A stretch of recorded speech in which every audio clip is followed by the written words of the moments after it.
Luke Cage, Episode 6, Suckas Need Bodyguards. Now this is basically the full cat and mouse game between, basically, is kind of Cottonmouth and Scarfe. And I really liked it. I thought it was cool. Like I mentioned, of course, in the last episode, it seemed like Scarfe was either being selfish or selfless, which of course we find out it's selfish because he wants to have an extra 100 grand so that he can basically be okay. And Cottonmouth decides that's not really going to work for him. And they get into a freaking, I mean, I guess you can't really call it a shootout, but they get into quite an altercation. And Cottonmouth actually shoots Scarfe, which is nuts. I mean, I don't know if he was even really thinking about it, but he shoots him. And he has to take off. He sends his guys to get the guns and everything. And then it's just pure chaos after that. Like, everyone's scattering trying to find Scarfe. He ends up going to Luke's, to the barbershop. We have all of the police trying to find Scarfe. And, of course, we have Mystic, who's trying to figure out the whole connection, whether or not her partner truly was, a dirty cop or not. And I loved everything about this episode. Shades is mysteriously missing in this episode as well. Like, they even have, I believe the guy's name was Trip. He goes to Cottonmouth and he's like, where's Shades? And he's like, I don't know. So I'm assuming Diamondback kind of pulled him out of that situation. Like, all right, clearly things have gotten a little insane. He himself, not like one of his people shot a cop, he himself shot a cop. So I feel like that might be why Shades wasn't in this episode. It's like, all right, we need to kind of just pull him out of that situation. Don't want to have one of my guys, be connected to something crazy like this. And it was nuts. I was very surprised by how this whole episode ended up playing out. We got to see a very interesting side of Mariah for like a split second when we actually got to see the Mama Mabel picture. And she says like, shut up to the picture. And I was like, that's very interesting.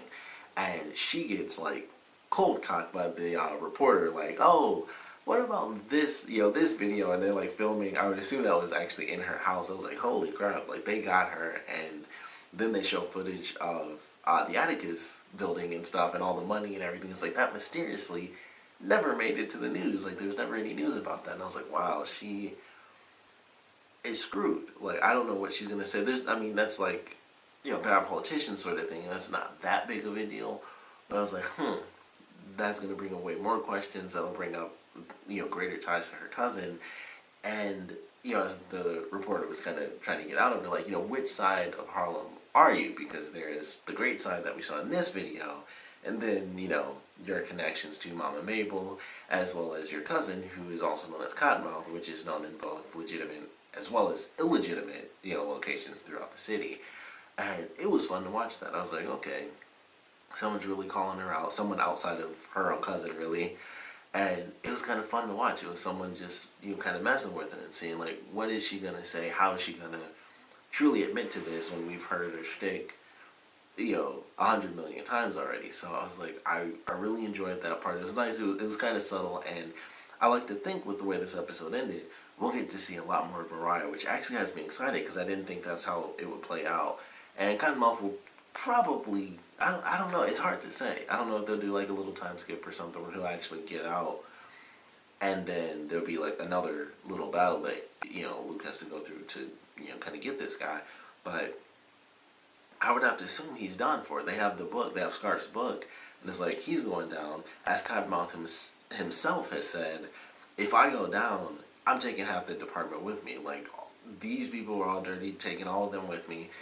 We find out at the end of the episode from the chief that kind of the heads of the branch or whatever are freaking out. They don't want to kind of go after anybody because the one link that they have to all this criminal activity is a criminal himself, and not just like some random criminal off the street, a criminal, within their own precinct. They have a dirty cop, and they don't want that connection for them, and they also don't want to worry about the connection to Mariah herself, like a councilwoman. So I was like, all right, bunch of crazy corruption and hiding stuff going on, and it's just like I don't really know where they're going to take it in this next episode. But I was excited to see it when they got to the end.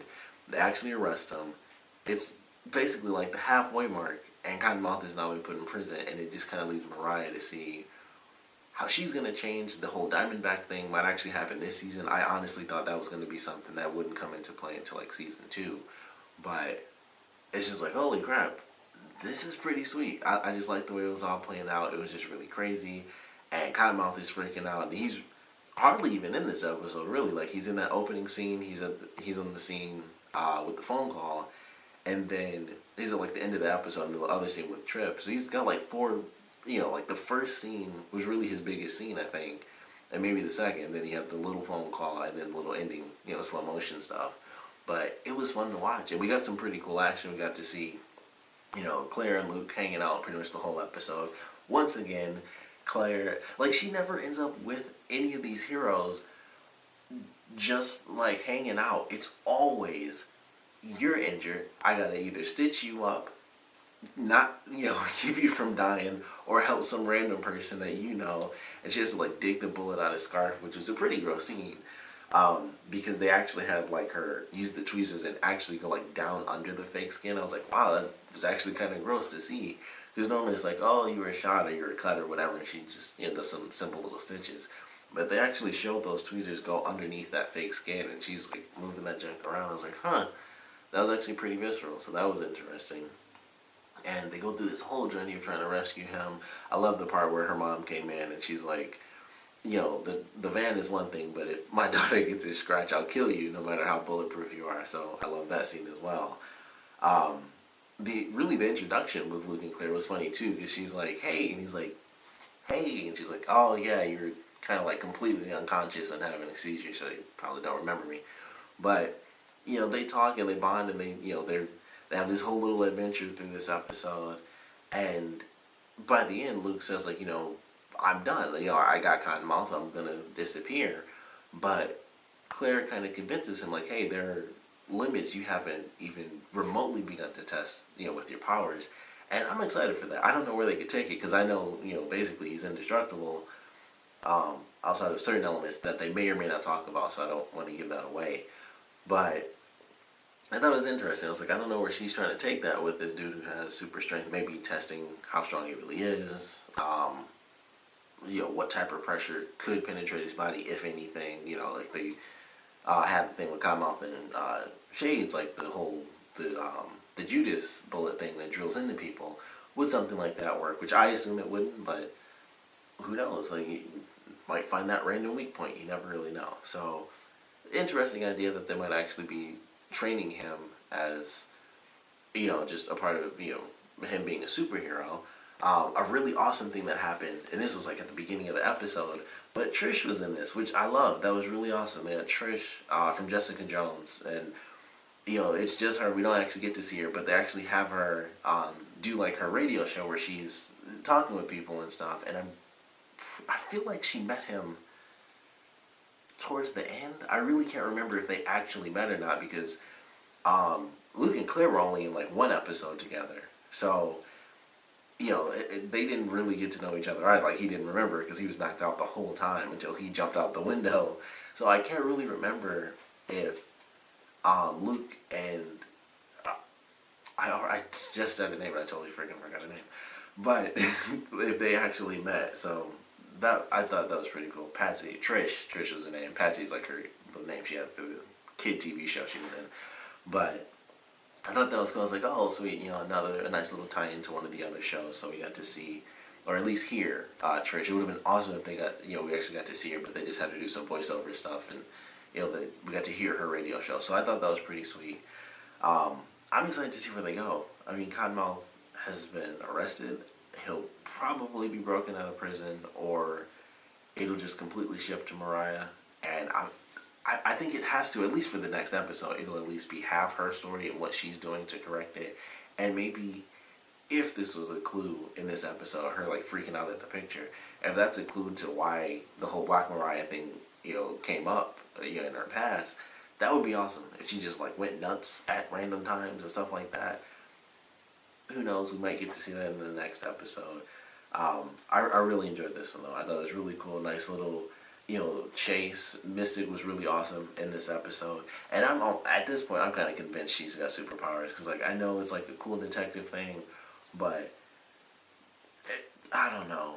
She took a picture and it was like, all right, she's literally watching them, do stuff. And I mentioned before when Luke came out of the Atticus building, they had that little picture of him coming out of the front, and she kind of put it together and stuff. And she's like watching him walk across the street and all this extra stuff. And I'm like, I don't think that's in the, that didn't seem to be in the pictures or anything. So I don't know. It's really hard to tell. I'm like, it's really hard to tell if this is just a cool detective thing or if this is some superpower stuff. Because I feel like it's superpowers at this point. Because why would, you know, it's just hard to say. Because she took her own picture, or she was just in the actual, location. So I don't know. And maybe that's what she has to do. She has to be in the actual location and stuff. So that I thought was interesting. It was like they keep pushing him, like every time they show it, it's like some minor thing is like, that's, how is she putting that stuff together? How does she know that he had a beard? Because unless that was in the scene somewhere, I was kind of looking a little bit, but I didn't really see it. But that was still a cool scene. She, like I said, I thought she was great in this episode, and she also kind of gave us a bit of exposition on Scarfe's history, really, and how he used to have a child that actually ended up, he had a son. I believe she said it was a son that ended up killing himself because Scarfe left like his gun out by accident one night. And she mentioned, like, he's always cracking jokes, but he rarely smiles, because there's a difference. So I thought that was very interesting. And they have the line at the end, which of course Claire doesn't really recognize it, but he's like, I have to go see my son. And I was like, oh, that's, I thought that was a really great line. And of course, she didn't really understand what he meant by that. So I thought that was really well done, and they got, just that little bit of history on him. Of course, thought Mystic was going to die for a split second when she kind of called the guy out, which is a great scene as well. It was one of my favorite scenes for her in this episode. And I forgot what the guy said, but she was like, oh, he was like, you're too smart for your own good. She was like, I'd rather be a smart ass than a dumb ass. And, they fight over the gun and stuff, and she's fortunately able to get out of that situation alive. Because for a split second, I really thought that he like killed her, and that was going to be like a big twist. Because I was looking up some stuff, and I saw something that was like, the big twist for episode 6. And I guess the twist was that Cottonmouth actually did end up getting arrested. So I was like, the whole episode, I'm like, what's the twist going to be? What's going to happen here? What's going to happen there? And I thought someone was going to die. I thought for a second that there were a couple of scenes where I was like, this seems too nice. And I thought Claire would actually end up getting killed. And I was like, I don't think that would happen, but that would certainly be an insane moment. But I was glad that didn't happen. None of the characters ended up dying. Well, none of the main good, fully good hero characters ended up dying. And Cottonmouth does get arrested, and we'll see what happens with Mariah in this next episode, but I'm certainly excited for it.